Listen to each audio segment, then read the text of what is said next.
Sikkim tunnel ദുരന്തത്തിൽ മരിച്ച കോട്ടയം പാമ്പാടി സ്വദേശി അനീഷ് മോഹന്റെ മൃതദേഹം ഇന്ന് നാട്ടിലെത്തിച്ചേക്കും.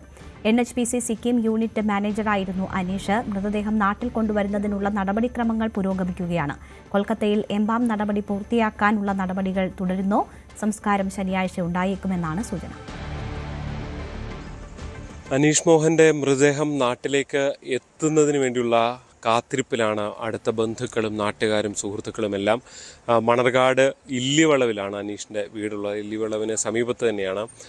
നിലവിലെന്തായാലും കൊൽക്കത്ത വരെ ഏതാണ്ട് ഉച്ചയോടുകൂടി മാത്രമേ മൃതദേഹം എത്തുകയുള്ളൂ. അവിടെ എത്തിയ ശേഷമായിരിക്കും എംബാം ചെയ്യുന്നതടക്കമുള്ള നടപടികൾ ഉണ്ടാകുക. അതിനുശേഷം ഏറ്റവും അടുത്ത വിമാനത്തിൽ തന്നെ മൃതദേഹം കൊച്ചിയിലേക്ക് എത്തിക്കുന്നതിന് വേണ്ടിയുള്ള സൗകര്യങ്ങൾ ക്രമീകരിച്ചതായി മുഖ്യമന്ത്രിയുടെ ഓഫീസ് അടക്കം വ്യക്തമാക്കിയിട്ടുണ്ട്. അനീഷിൻ്റെ ഭാര്യ, സഹോദരൻ ഉൾപ്പെടെയുള്ളവരെല്ലാം ഈ മൃതദേഹത്തിനെ അനുഗമിച്ച് ഉണ്ട്. ഇന്നലെ രാത്രി മുതൽ ആംബുലൻസിലാണ് ഏതാണ്ട് 12 മണിക്കൂറോളം യാത്ര ചെയ്താണ് കൊൽക്കത്തയിലേക്ക് മൃതദേഹം എത്തിക്കുന്നത്.